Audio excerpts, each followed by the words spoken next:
semuanya, di video kali ini saya akan membahas 5 hukum dasar kimia. Nah, sebelum itu, perkenalkan nama lengkap saya Teresa Lodangayong dari kelas 11 F2. Nah, agar teman-teman dapat memahami 5 hukum dasar dengan lebih baik, simak video ini sampai selesai. Nah, teman-teman, yang kita ketahui secara umum bahwa 5 hukum dasar kimia adalah hukum-hukum yang menjelaskan hubungan kuantitatif dalam reaksi kimia. Nah, di dalam hukum dasar kimia terdapat hukum kekekalan massa, hukum perbandingan tetap, hukum kelipatan perbandingan, hukum perbandingan volume, dan hukum Avogadro. Nah, untuk jelasnya, mari kita simak video ini dan kita tuntaskan sampai habis. Nah, yang pertama, hukum kekekalan massa atau hukum Lavoisier. Nah, hukum dasar kimia ini menyatakan bahwa massa total zat sebelum dan sesudah reaksi kimia dalam sistem tertutup akan selalu sama. Ini berarti dalam reaksi kimia, materi tidak dapat diciptakan atau dimusnahkan, melainkan hanya berubah bentuk saja. Nah, teman-teman, pada massa total tetap, hukum ini menegaskan bahwa jumlah massa reaktan atau zat awal sama dengan jumlah massa produk atau zat hasil reaksi. Nah, pada sistem tertutup, hukum ini berlaku dalam sistem tertutup, di mana tidak ada zat yang bisa keluar atau masuk selama reaksi berlangsung, seperti zat melakukan percobaan di dalam tabung reaksi yang tersegel. Kemudian, pada perubahan bentuk, bukan massa. Zat-zat yang bereaksi hanya berubah bentuk menjadi zat baru, tetapi total massa seluruh zat yang terlibat dalam reaksi tetap konstan. Nah, teman-teman, di dalam hukum kekekalan massa ini, ada juga penerapan dalam kehidupan, seperti pembakaran. Nah, meskipun pembakaran kayu yang menghasilkan abu yang tampak lebih ringan, total massa kayu yang terbakar atau termasuk gas yang terlepas sebenarnya sama dengan massa abu dan gas yang dihasilkan, asalkan semua gas ditampung dan diukur. Ada juga reaksi kimia dalam kehidupan sehari-hari. Hukum ini juga berlaku pada peristiwa lain seperti lilin menyala. Massa lilin tidak hilang, melainkan berubah menjadi gas seperti uap air dan karbon dioksida. Nah, ada juga contoh umumnya. Jika 10 gram serbuk belerang dalam 5 gram serbuk tembaga direaksikan dalam wadah tertutup, massa tembaga atau 2 sulfida yang terbentuk adalah 15 gram, sesuai dengan total massa reaktan atau 10 tambah 5 sama dengan 15.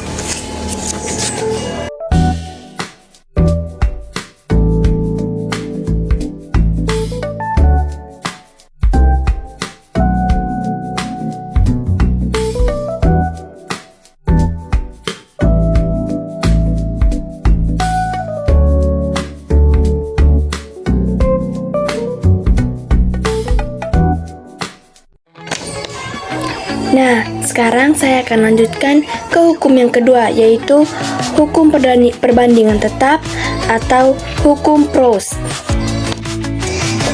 Nah, teman-teman, hukum perbandingan tetap ini juga dikenal sebagai hukum Proust, yang menyatakan bahwa suatu senyawa kimia akan selalu terdiri dari unsur-unsur dengan perbandingan massa yang tetap, terlepas dari cara pembuatnya atau sumbernya.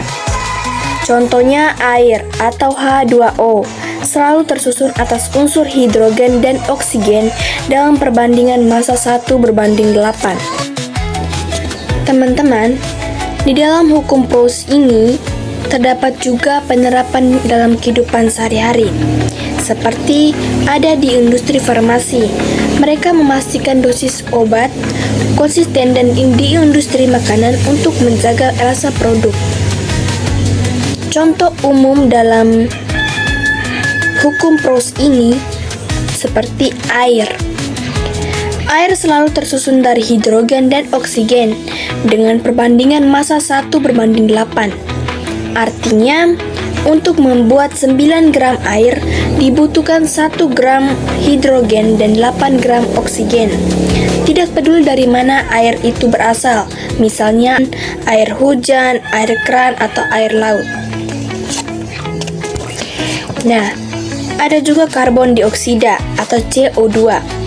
Senyawa ini selalu terbentuk dari karbon dan oksida atau oksigen dengan perbandingan massa tetap 3:8. Jadi, setiap sampel CO2 murni akan memiliki rasio massa ini.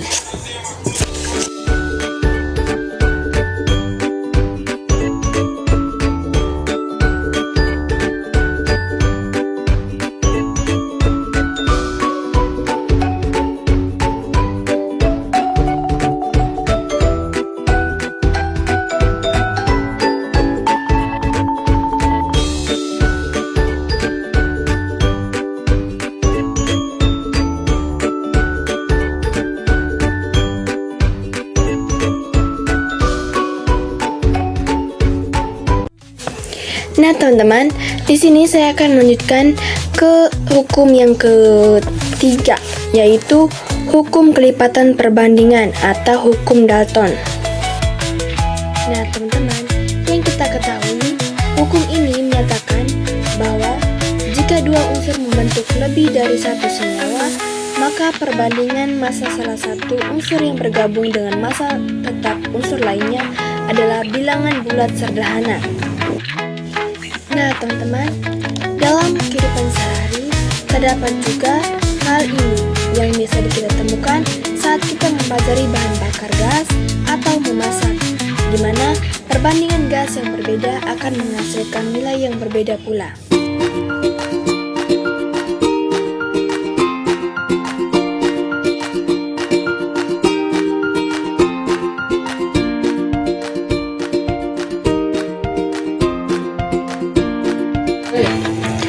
Nah, hukum yang keempat adalah hukum perbandingan volume. Hukum perbandingan volume atau hukum Gay-Lussac menyatakan bahwa pada suhu dan tekanan yang sama, volume gas-gas yang bereaksi dan gas hasil reaksi berbanding sebagai bilangan bulat dan sederhana.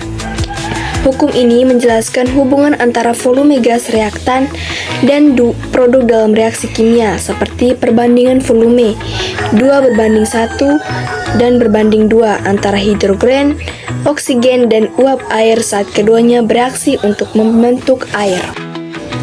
Nah, teman-teman, dalam hukum perbandingan volume ini terdapat penerapan dalam kehidupan sehari-hari seperti rice cooker. Saat rice cooker menyala, suhu di dalamnya akan meningkat. Berdasarkan hukum perbandingan volume, peningkatan suhu ini sebanding dengan peningkatan tekanan gas di dalamnya yang membuat nasi menjadi matang. Lain-lainnya panci presto, kaleng aerosol, dan kaleng soda. Nah, teman-teman, contoh umum hukum perbandingan volume atau hukum Gay-Lussac adalah reaksi hidrogen atau H2 dan oksigen atau O2 yang menghasilkan uap air H2O pada suhu dan tekanan yang sama. Dua volume gas hidrogen beraksi dengan satu volume gas oksigen menghasilkan dua volume uap air dengan perbandingan volume 2:1:2.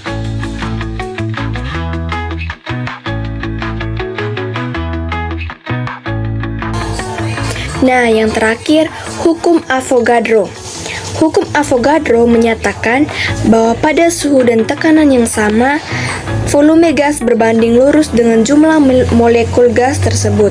Artinya, jika volume suatu gas sama, maka jumlah molekulnya juga sama. Dan jika jumlah mol gas bertambah, volumenya juga akan bertambah. Dengan syarat suhu dan tekanan tetap konstan. Contoh dalam kehidupan sehari-hari, seperti saat Anda memompa ban sepeda, Anda memasukkan lebih banyak molekul gas ke dalam ban yang menyebabkan volume ban bertambah dan ban mengembang. Yang kedua, saat teman meniup balon, volume balon akan bertambah karena teman-teman menambahkan lebih banyak mol gas ke dalamnya. Contoh umum hukum Avogadro adalah mengecilkan dan mengembangkan balon atau ban saat diisi atau dikosongkan udara proses pernapasan, di mana paru-paru mengembang saat menarik napas dan mengempis saat mengembuskan napas. Dan pengoperasian pompa sepeda yang memaksa lebih banyak molekul gas ke dalam ban sehingga meningkatkan volumenya. Hukum ini menjelaskan bahwa volume gas berbanding lurus dengan jumlah mol gas, asalkan suhu dan tekanan tetap konstan.